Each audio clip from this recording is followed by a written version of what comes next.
Hey there, I'm Lee Rowley, and this is Lee After Dark. Why? Because there's more to being a business leader than just business. Each episode, one brave entrepreneur ejects the elevator pitch and just gets real with us for a while. And today I am so happy to welcome Erika Warfield to Lee After Dark. Erika, how are you today? I'm good. I've ejected the elevator pitch, so I feel like I'm kind of suspended. Good. Well, wonderful. Okay. Well, that's a kind of a free floating feeling. It's a good thing for a Friday, right? Okay. It is. It's almost like Yeah. going commando, almost. Oh my, almost. Not that I would know. I'm told by my husband. Oh, really? Okay. All right. Well, I will neither confirm nor deny. Okay. But the rules of this show are simple. In the next 20 minutes, we can talk about anything in the world you want except for your business. Got it. Should you succeed, and I'm sure you will, you have 5 minutes at the end to pitch up a storm, whatever you want to say. But first, we want to get to know you a little bit. So are you ready to play? I'm ready to play. Let's get into Excellent. this story, Brandon. All right. Let me set a timer here. And as the question always is, what the heck do you want to get into for the next 20 minutes? You know, I did not realize how many people did not know this about me. And then I thought, well, duh, it's because you've never shared it. And so as I was sort of recrafting my about section on LinkedIn, not the pitch, I was challenged to share something that nobody really knows. And so what I shared was, and I guess I never thought it was a big deal, was basically that when we all have our pivotal moments. And when I was 4 years old, I was literally dumped in the middle of Tehran, Iran, and I had to find my way back home as a 4-year-old. And it's really kind of odd because I am neither Persian nor really wanted to be in Tehran at that time. Wow. Okay. You know? And so I was a military contractor's daughter. It was my first day of Montessori school. And I fell asleep on the bus. The bus driver could not figure out where I lived. I was 4. I was groggy. I didn't know what to tell him. And so I got dumped in the middle of Tehran, Iran, after school. And I don't really remember much, but by the grace of God, I knocked on the door of a townhome that belonged to a British woman. And she was able to call the Montessori school and get me back home. And of course, my parents pitched a fit left and right. I think the poor bus driver got fired, as he should have, because he was to steward me and he dumped me. And so that's kind of how I approach what I do today in anything. I now know how to pivot quickly. And so I look at everything I do as stewardship, and I guide others to safety. And so we can get into that much, much later, but that's just kind of how I approach life and business in general. Okay. Wow. People, I've had some guests that have had some powerful stories. And I think that definitely ranks near the top. There's not too many people that can lead with that. So resourcefulness, ingenuity are part of your hard coding then. I think so. And if it's true, I hope it's not. I don't have children, so that might be a fortunate thing. But I was reading that everybody's making fun of Prince Harry right now because, he was bemoaning and whining about genetic pain. And everybody was like, he must mean generational pain, And I actually read something separate about how trauma can get passed down through the genes, right? Which blew my mind. I was like, how is that possible? But I guess so, because trauma affects us in ourselves, right? We can get sick. And so if we can get sick in ourselves, maybe perhaps that can get passed down through our DNA and our genes. And I just thought, I would not wish that trauma on anyone. I think there's a reason I don't remember certain aspects of it. But, I believe that God is economical. He uses everything. And he used that situation to create within me a desire for servant leadership and making sure I steward in a way that is beneficial to all. And for me, it's no person left behind ever. in anything that I do. You just don't do that. So, yeah. Right. And it's fascinating that you've been able to identify that driving factor, that pivotal moment, clear back to 4 years old. So like, I know most people don't have great epiphanies at that age, but that's absolutely fascinating. Well, I don't think I had the epiphany then. Well, it was funny, because my mother said I did not react. They thought I was completely unfazed. That was the generation that, kind of doesn't believe in mental health, so they thought I was completely unfazed. And she said, I didn't lose it until I got home, until I got back to our flat and I felt safe. That's when, obviously, as a 4-year-old child, you're going to completely flip your lid. And it's ironic because I think that's how I handle stress now. And nobody will ever know. I don't know how to play poker, but I can only assume I'd be great at it. I'm sure you would. But they won't know that I'm feeling any stress. It's only in my private moments when I will decompress. So I don't think it's about keeping a facade. I just know there are appropriate times and places, and that's kind of how I approach that as well. Okay. So I don't know. Maybe that has to do with why I kind of dig copywriting like yourself too. I don't know. About telling the story and reeling them in. Sure, absolutely. And I think there has to be something deeply troubling happen in your life for you to really want to be a copywriter in the first place. And be any good at it. Dropped on your head, something. Right. I remember Andrew Jolliffe. I haven't really seen him around LinkedIn much these days, but we did an interview, and I remember him. He's a fellow copywriter. He says, really, if you're going to be a good copywriter, you should just go out there and just get your ass kicked for a while. Just let life beat you around. Take the worst, most grueling assignments that you can take, get the worst feedback you can get. You just get smacked around all you can, because out of that comes empathy if you cultivate it. So I have a wonderful coach right now, and not related to copywriting at all. It's just strictly business. But one of the things that she's really good at, and I don't know if anybody here has ever, I have degrees in music, I've been in radio, TV, and if you've ever been coached by anybody with that kind of a background, it's they throw you off the bridge and you kind of figure it out, and then you get critiqued, right? Right, sure. Makes sense. And what she's really, really good at is stripping away the facade, stripping away the veneer, stripping away the lacquer, and getting down to the real and the human. Because so many of us, and I think the really great copywriters understand that. The really great copywriters understand the humanity, the empathy. They use their superpowers wisely, because we all know that from a copywriting, from a lead generating, from a whatever standpoint, there's buttons to be pushed. And so you have to do that responsibly, because that is a superpower. And I think, yes, to have empathy on some level, you have to have been kicked around personally and then done the work of going inside to resolve all of that. That's true. To then turn around and be able to write copy from a human standpoint. That's true, because the alternative is that it stays and stagnates and it's fake. Yeah, right. Absolutely. Because you can become very jaded from that experience too. And I know some copywriters who are very jaded people, and those are typically the ones who are refer to customers as apes in shoes. That's horrible. Yeah, I won't name names, but that's probably apes in shoes is probably the worst way I've ever been told to look at a customer, other than the red ocean, blue ocean. I mean, like, we're sharks, what are we're killing? Yeah, I don't know. It just seems like a bit of a violent rhetoric to refer to something that's a conversation. Yeah, I mean, I do see the reality of a blue ocean from the standpoint of it's an untapped market.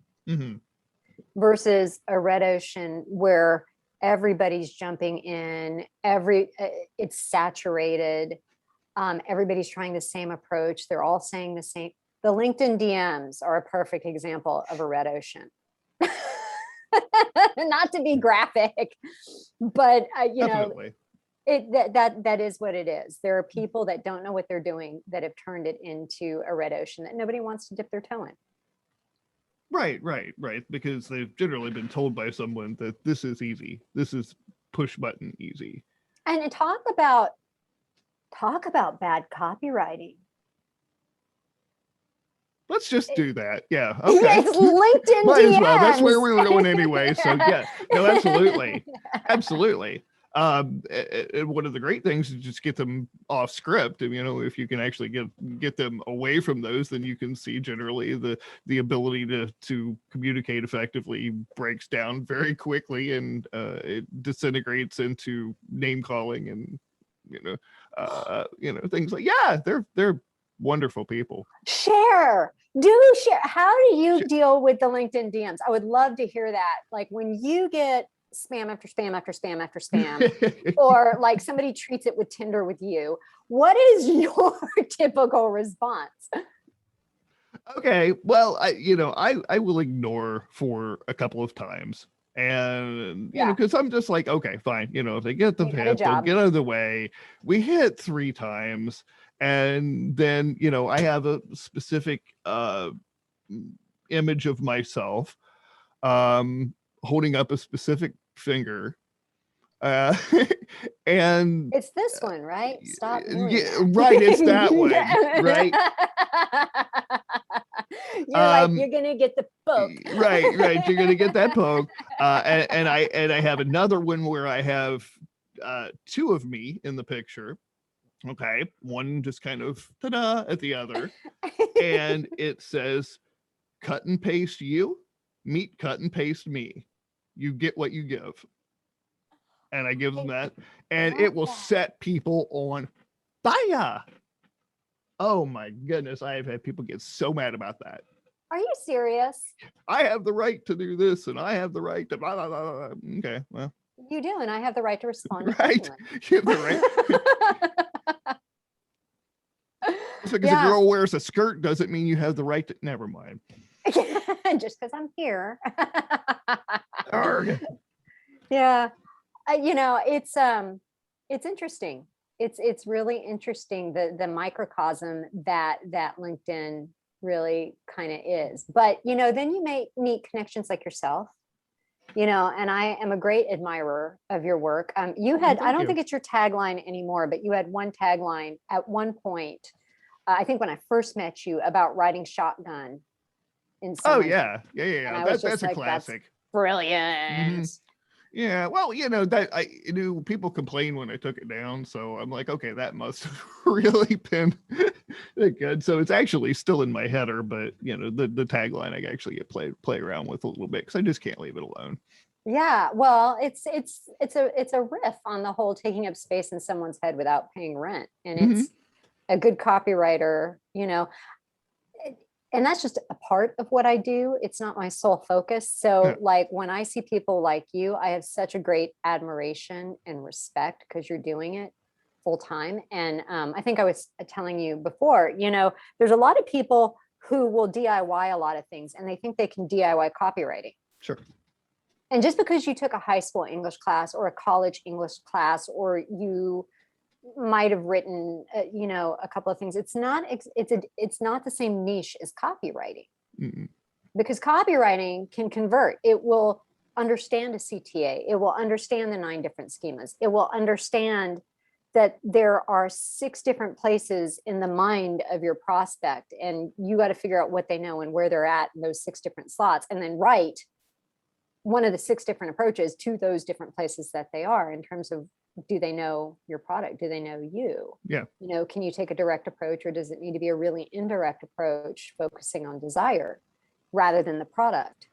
Or if they do know they have a problem, do you focus on the problem? And so I think a lot of people just take this cookie cutter approach when they do it yourself, and they don't understand the magnitude of what the power of good copy can do. So I have a profound respect for what you do. Well, thank you. I appreciate that. It's another thing that people don't get in copywriting often is the lyrical sense of it. I mean, it has to read well and read quickly and stop where you need it to stop for people to soak in the right points. Right. And then go faster when you want them to, so there's a cadence to it, to the language that is as important as what you're actually saying. So, I mean, being able to combine those two, it's a very, very rare skill. I mean, I have deep admiration for vocalists. I've always wished I could sing. I can't. But I've always had a profound respect for vocalists, especially like Freddie Mercury, the Meatloaf. I mean, people who can really actually sing, and I'm not talking this auto-tune bullcrap we're listening to today, right? But it's the nuances that make, and not just the word, it's the nuances, how much pressure, how much force, how much emphasis, everywhere that matters, and recreating that on a page is a skill set of its own. So it's not something that you're just going to grab a handful of templates and be like, hey, I'm a copywriter. Like, yeah. No, but you bring up a good point. There is a cadence, much like the cadence of like Shakespeare and iambic pentameter. There was a cadence, and those who are really great Shakespearean actors nail it.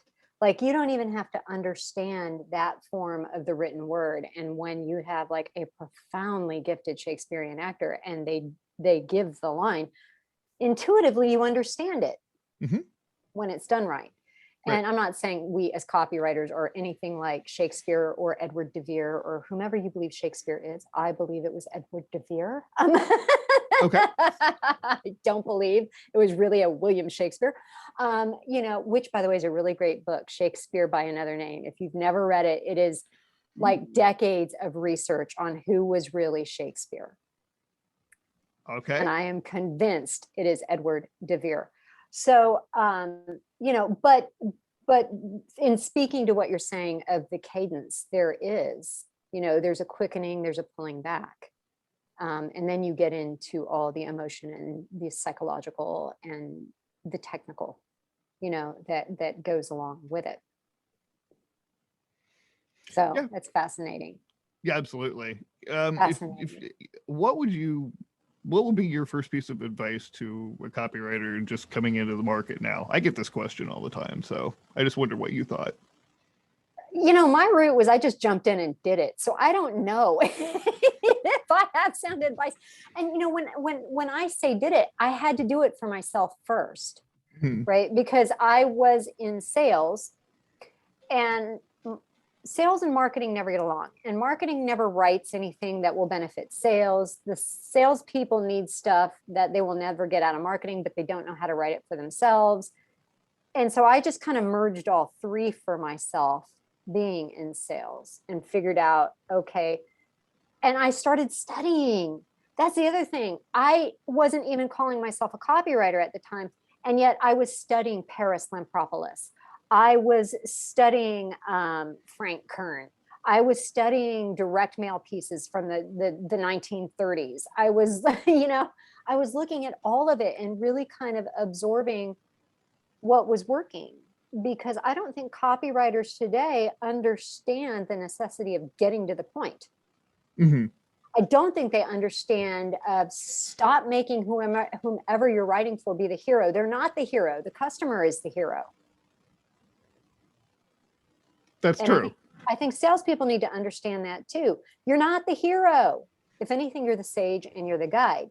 Your prospect is the hero. And you've got to think of it like that. The minute you write them out of the story, the human brain has to organize things in story, is my understanding of how it's always worked. That's why there's oral tradition. And so if the human brain has to expend more calories than necessary to connect someone's dots, they're out, especially nowadays in scan and scroll.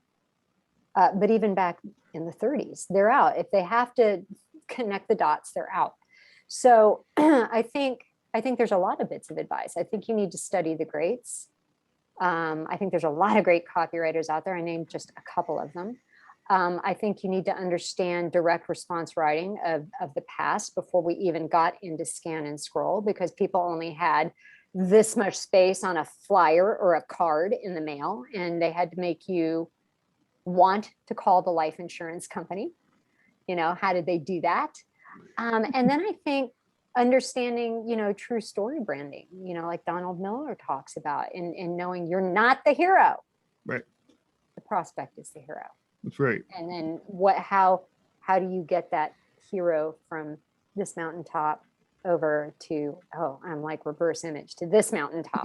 Right. And these are real transferable skills to be able to transfer, because I see a lot of people who everybody says go read the old Gary Halbert letters, Yes. The old Dan Kennedy letters, and those are relevant, but in the 1980s, people would sit down at the kitchen table and read an 8-page sales letter because there wasn't anything else to do except listen to your, spouse yell or your kids, yell or whatever. You would actually sit and do that. There weren't, thousands of things to watch on Netflix and, who knows on, however many other apps. Today, that's just not the case. As you say, the scan and scroll, we have thousands of things bombarding us all the time. And we have to be able to transfer what worked from those longer pieces into something that's very, very much more succinct. And that's going to be very, very difficult to do. It completely is. You hit on something when you said the 8-page sales letter. And I'm sure there are people, millennials, who don't believe what we're saying. But if anybody understands Tehran, Iran, I'm dating myself. How could I be there as a 4-year-old child? Right. But yes, there was that time. And there was this brilliant excerpt that Donald Miller put in the story branding book. And he talks about Steve Jobs. And there was a period of time, when he was out of Apple. So right before he gets kicked out of his own company, he took out like this 11-page ad in the New York Times talking about, I think it was Lisa, one of the Apple operating systems. 11 pages of geek speak on why people should buy Lisa. And then he gets kicked out of Apple. When he gets kicked out of Apple, he starts Pixar, right? Well, Pixar's all about story. Story.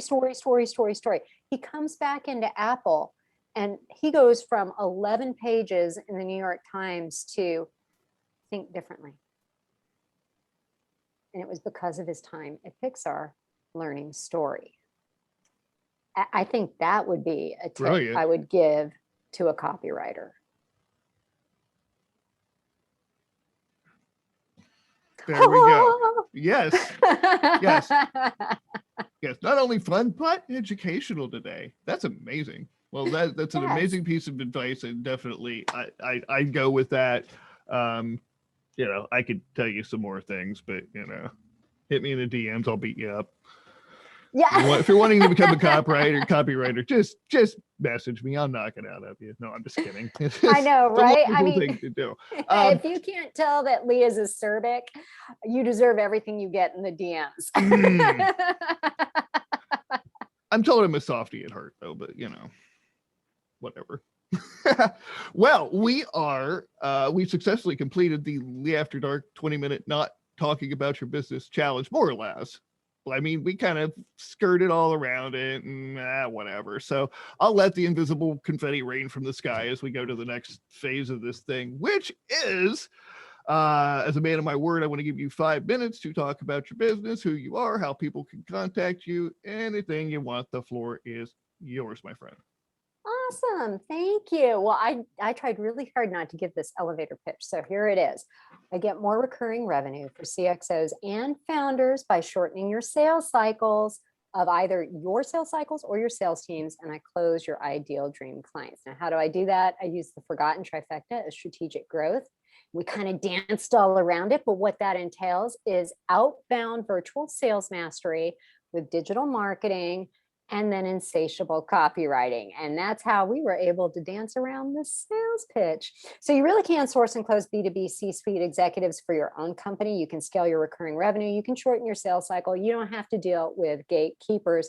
And I can teach your sales teams how to do that as well. So last year when the lockdowns were in full swing, I was actually let go during that COVID pandemic. It was a corporate bloodbath for everyone. Luckily, I could pivot quickly because of what I knew how to do since the time I was 4 years old. I had just mastered virtual selling. I created a method and I mastered it. And ironically, I was being let go at a time when I was breaking every sales record. So there is proof in that pudding. But once quarantine started, I had to figure out how can I add more value to this virtual sales method. And I had to do it on my own without any safety net. And last year ended up being my best year ever, professionally speaking.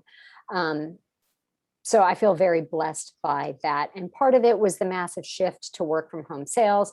And the other part of that was nobody knew how to do it. They were having to learn on the fly. They were throwing spaghetti up on the wall and it wasn't working for them. Whereas I had already kind of figured it out. So I'd love to share what's changed, what, if anything, has remained the same, and any mistakes that you need to avoid. Feel free to book a discovery call about what you're doing. I would love to hear about your greatness and share all of that with you. It's a good way to see if you're a fit for the forgotten trifecta of strategic growth. And we'll figure out a way to get you my free gift as well. It's basically you click on a link, and you get the 6 keys to unlocking your best client avatar. And there is a free 28-minute video to teach you that goes along with a one sheet. And that's it. Oh, fantastic. Well, we will have the links to all of that in the show notes. We can get it after that to get those, so we can put them in the show notes for you and everybody can contact you directly. Any final words before we wrap this up? No, it was just a joy. It was a delight to get to do this with you. And I hope that Lee and I were able to create value for you, whether you were a copywriter, whether you're in sales, whether you're in digital marketing, and point you in a direction of resources that will help you improve your craft. And that you're not alone, that there's a lot of stuff out there to help you improve your craft, especially if you're in sales and you feel like, gosh, I can't get marketing to do what I need them to do. Absolutely. Well, Erika, we are out of time. But folks, if you enjoyed this segment more than the rest of the twaddle out there, go ahead and subscribe to my YouTube channel at leeafterdark.com. And we're on Anchor FM, Google Podcasts, Pocket Cast, Pocket Rockets. I don't know, all the usual place you listen to podcasts. So go ahead and listen to us and subscribe there too. Until next time, this is Lee Rowley with my good friend Erika Warfield saying, be present and be well. Toodle pip. Right on. Where'd my button go? There we go.